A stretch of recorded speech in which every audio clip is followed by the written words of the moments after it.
देश की राजधानी होने की वजह से आप सेटल हो जाइए, फिर मैं शुरू करूँ। देश की राजधानी होने की वजह से दिल्ली के जो मुद्दे होते हैं वो राष्ट्रीय मुद्दे होते हैं। दिल्ली प्रतिबिंब है पूरे देश में जो हो रहा होता है उसका।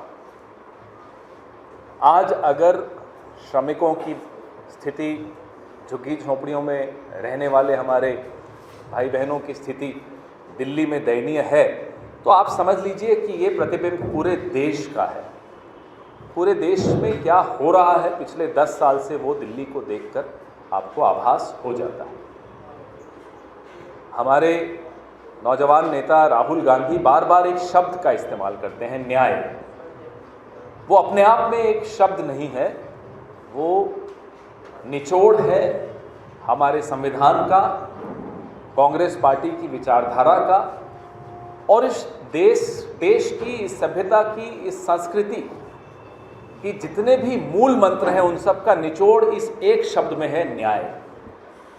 जब राहुल जी 4000 किलोमीटर पसीना बहाते हुए इस देश की सड़कों पर चले और जब दिल्ली पहुंचे, आप में से कई लोग उस यात्रा में शामिल हुए थे दिल्ली में, मैंने आपको देखा भी था।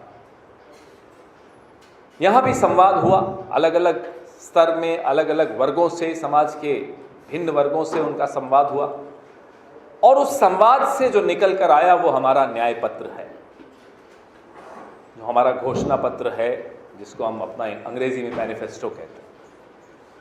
पिछले 10 साल से ऐसा लगता है कि दिल्ली को किसी की नजर लग गई। 15 साल दिल्ली ने पूरे विश्व में देश का नाम रोशन किया। मेट्रो आई, इतने फ्लाईओवर्स आए, प्रदूषण रहित सार्वजनिक यातायात पूरा शुरू हुआ। पूरे विश्व ने अचंभे से देखा कि ये दिल्ली कैसे कायाकल्प हो गया दिल्ली का। शायद इसी वजह से दिल्ली को नजर लगी। जब से केंद्र में भारतीय जनता पार्टी की सरकार आई है, ऐसा लगता है कि वो दिल्ली से बदला लेना चाहते हैं, क्योंकि 1998 से लेकर आज तक दिल्ली ने भाजपा को फिर मौका नहीं दिया। 93 में एक ही बार मौका दिया था, उसके बाद 98, 2003, 2008, 2013, 2015, 2020 इतने चुनाव हो गए और भाजपा को दिल्ली ने मौका नहीं दिया। ये दर्शाता है कि भाजपा की पोल दिल्ली वाले की आंखों में, उनकी आंखों में खुल गई और दिल्ली भाजपा की रग रग से वाकिफ है। दिल्ली को भाजपा मूर्ख नहीं बना सकती। मैं बार बार ये सोचता हूं कि दिल्ली को नजर लगी। अब समझ में आता है कि ना केवल नजर लगी है, एक बदले की भावना से ओतप्रोत केंद्र सरकार जो बना बनाया ढांचागत जो हमने यहां व्यवस्था बनाई थी उसको छिन्न भिन्न करने पर आमादा है। जो योजनाएं हम लाए थे, अनधिकृत कॉलोनियों पर विशेष तौर पे, मुझे याद है स्वर्गीय शीला जी चिंतित रहती थी कि इनको कैसे हम नियमितीकरण करें इनका, और भागादौड़ी करके केंद्र सरकार से भी जद्दोजहद करके, अफसरशाही से जद्दोजहद करके, विशेषज्ञों से राय मशविरा करके फिर हमने उनका नियमीकरण किया, सर्टिफिकेट्स बांटे, मूलभूत सुविधाओं की तरफ वो प्रक्रिया शुरू की। लेकिन उन सब पे पहले अर्धविराम लगा और अब पूर्ण विराम लग गया। बड़े बड़े नारे, बड़े बड़े नाम योजनाओं के देने में हमारे प्रधानमंत्री बड़े पारंगत हैं। प्रधानमंत्री उदय योजना सुना होगा आपने। यहां का जीवन, झुग्गी झोंपड़ियों में, अनधिकृत कॉलोनियों में रहने वाले 70% लोगों का जीवन, उदय शब्द उनका इस्तेमाल उनके लिए करना भी उनका अपमान है, क्योंकि उनके जीवन में सूर्योदय होते हुए उन्होंने नहीं देखा, अंधेरेमयी जिंदगी वो जी रहे हैं। जो धांधली उदय योजना में हो रही है रजिस्ट्री के नाम पर, आप लोग खोजी पत्रकार हैं, आप में से कई लोग, जब मैं दिल्ली सरकार में था तो कुछ बच्चे थे, कुछ नौजवान थे, कुछ मेरी उम्र के थे, अब मैं पता नहीं किस उम्र का हूँ, नौजवान में तो नहीं मानूंगा अपने आप को, लेकिन मेरे साथ आप में से कई लोग बड़े हुए, अपने अपने प्रोफेशन में भी बड़े हुए। आपने देखा दिल्ली की यात्रा। अब जब हम निकलते हैं दिल्ली में, आरोप प्रत्यारोप मोदी सरकार जो कर रही है, जिस तरह से न केवल एक चुनी हुई सरकार को संघर्ष करना पड़ता है, बल्कि वोटर को आप उसकी जिंदगी के विषय में सोचे बगैर सिर्फ छोटी राजनीति, हल्की राजनीति से ही आप प्रेरित हो, ये हमारा नरेंद्र मोदी की सरकार पर आरोप है, उनकी पार्टी पर आरोप है। बहुत छोटी राजनीति इस शहर में होने लगी, पहले ऐसा नहीं होता था। हमने अटल जी का भी दौर देखा, हमारा डॉक्टर मनमोहन सिंह की यूपीए की सरकार तो खैर स्वर्णिम युग था ही दिल्ली के लिए, लेकिन अटल जी की सरकार में हाँ संघर्ष करना पड़ता था, ऐसा नहीं कि संघर्ष नहीं करना पड़ता था शीला दीक्षित जी की सरकार को, लेकिन फिर भी राजनीति का एक स्तर होता था। दिल्ली की चिंता सबको होती थी, और नहीं होती थी तो शीला जी, मुझे अच्छी तरह याद है, एक दिन अटल जी के यहाँ बैठक हुई, मेट्रो के संबंधित कुछ अप्रूवल्स लेने थे, हारून यूसुफ जी भी हमारे साथ थे, हमारे अनिल भारद्वाज जी भी थे उस बैठक में। अटल जी ने साफ इनकार कर दिया था। कभी हारून जी से आप ये किस्सा ज़रूर सुनिएगा, बड़ा रोचक किस्सा है। चाय भी पिलाई अटल जी ने, बड़े प्रेम से बात की, आदर से बात की, लेकिन फाइल अप्रूव नहीं की। उनके अफसरों ने वहीं कमरे में आकर कहा कि नहीं साहब ये अप्रूव नहीं हो सकता। शीला जी ने कहा एक चाय और पिलाई। मैं बड़ा हैरान कि शीला जी दिन के वक्त 2 बार चाय पी रही हैं, समझ में आया नहीं। चाय और आई। फिर शीला जी ने एक बहुत ही सुलझे हुए, सधे हुए शब्दों में अटल जी को कहा, अटल जी मैं बड़ी मायूस होकर जा रही हूँ, बाहर जब मीडिया वाले मेरे साथी खड़े हैं तो मैं उनको कहूँगी अटल जी को दिल्ली वालों की चिंता नहीं है।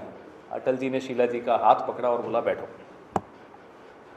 वो समझ गए कि शीला जी बहुत ही सलीके से एक धमकी दे रही हैं, और फिर अफसरों को बुलाया अटल जी ने। सारी फाइलें वापस टेबल पे खुली, 6 फाइलें ले गई थी, 6 की 6 अप्रूव करके 2 घंटे बाद हम बाहर आए, और मीडिया वालों को शीला जी ने, उनकी आपको स्माइल याद होगी, बड़ी अच्छी तरह से उन्होंने वो मुस्कान दी और बोला चलो सचिवालय वहाँ बात करेंगे। आप में से कुछ लोगों को शायद ये किस्सा याद होगा। तो विधानसभा की बात है, हमारा पुराना सचिवालय जहाँ चलता था, फिर आप लोग वहाँ आए थे। तो बड़े रोचक किस्से उस वक्त के मुझे याद आते हैं, जब आज की केंद्र सरकार को मैं देखता हूँ। अटल जी उस वक्त भी नरेंद्र मोदी को राजधर्म याद दिलाते दिलाते खत्म हो गए। आज फिर मुझे लगता है कि 10 साल से इस व्यक्ति को राजधर्म नहीं समझ में आया, नहीं तो दिल्ली की ये हालत नहीं होती। आजकल प्रधानमंत्री आपके चैनल्स में से भी कईयों को इंटरव्यू दिए हैं, मैं देख रहा हूँ, एक चैनल को 4 इंटरव्यू दे रहे हैं। और जब से प्रधानमंत्री ने इंटरव्यू देने शुरू किए हैं, कपिल शर्मा डिप्रेशन में चला गया, उसकी टीआरपी खत्म हो गई। अब कितना मनोरंजन लेगा आदमी एक दिन में? हंस हंस के लोग लोटपोट हो रहे हैं। प्रधानमंत्री जाते जाते जो आपका और मेरा मनोरंजन कर रहे हैं, उसमें तो उनको आपको साधुवाद देना ही चाहिए, लेकिन झूठ बहुत बोलते हैं।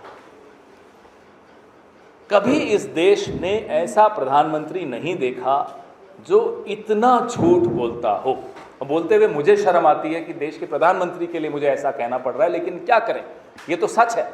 मैं सच भी नहीं बोलूं प्रधानमंत्री के विषय में तो कैसे काम चलेगा? हो सकता है हवाई जहाज से फिर पुलिस वाले उतार के ले जाएं, वो कोई बात नहीं, लेकिन झूठ बोलते हैं। झूठ पति पत्नी आपस में बोलें तो भी रिश्ते में गांठ आ जाती। हम अपने माता पिता से झूठ बोलते थे तो रात को हमें भी ग्लानि होती थी, नींद नहीं आती थी, यार झूठ बोला आज माता पिता से।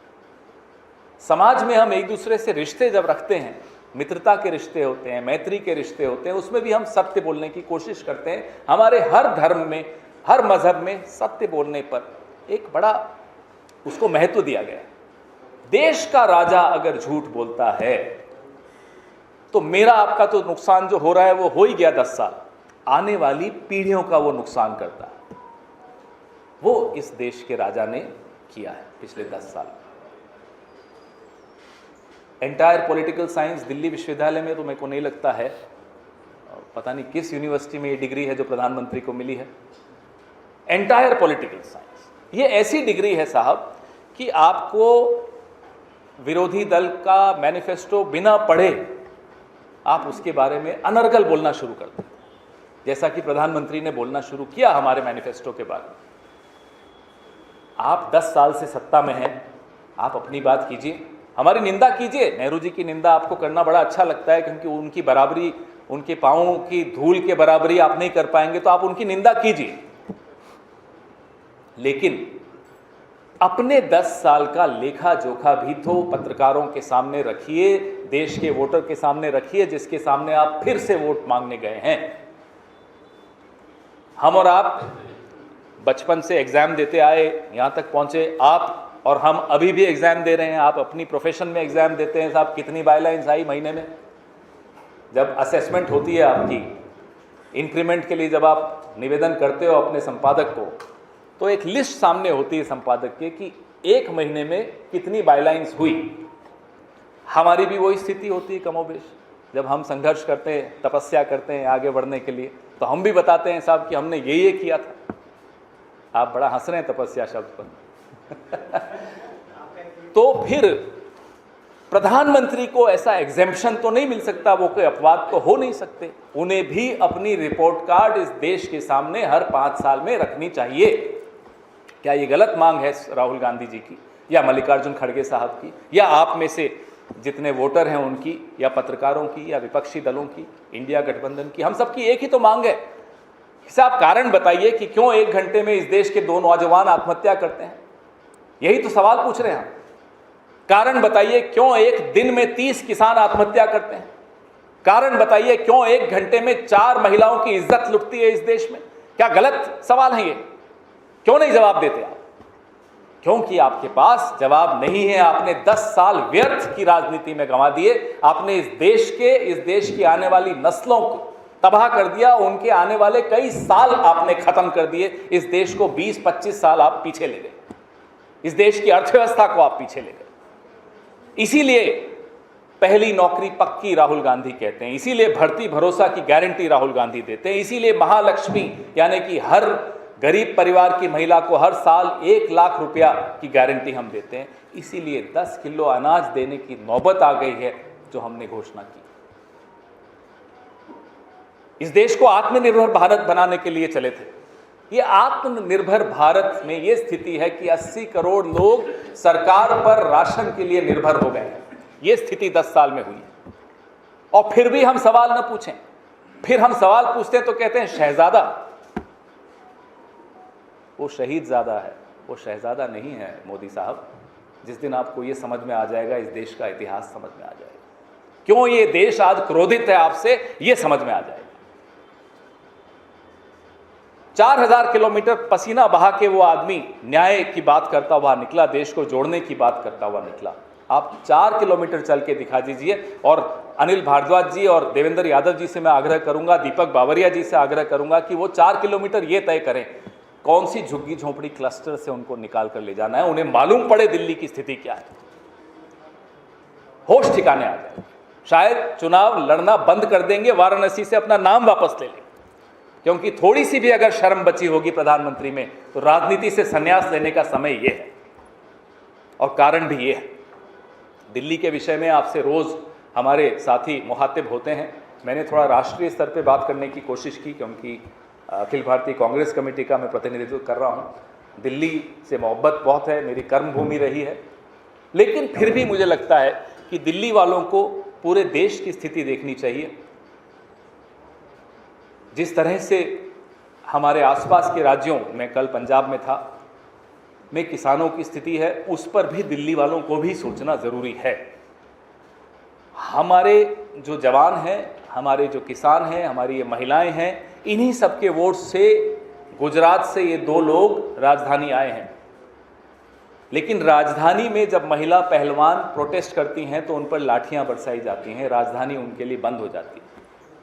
राजधानी में जब अग्निवीर के नौजवान आते हैं, साहब हमें 4 साल में रिटायर मत कीजिए, तो उन पर लाठियां बरसाई जाती हैं, उनको धक्के मार के राजधानी से बाहर कर दिया जाता है। राजधानी में जब किसान आना चाहते हैं तो कील बिछा दिए जाते हैं सड़कों पर। इस सब का जवाब हमें अब नरेंद्र मोदी से मांगना है और वोट के माध्यम से इसका जवाब उन्हें देना भी है। आपके सवाल। Stay ahead with our cutting-edge news app. Instantly access the latest shorts in just 1 minute and breaking news in just 50 words. Download now for a smarter, faster news experience.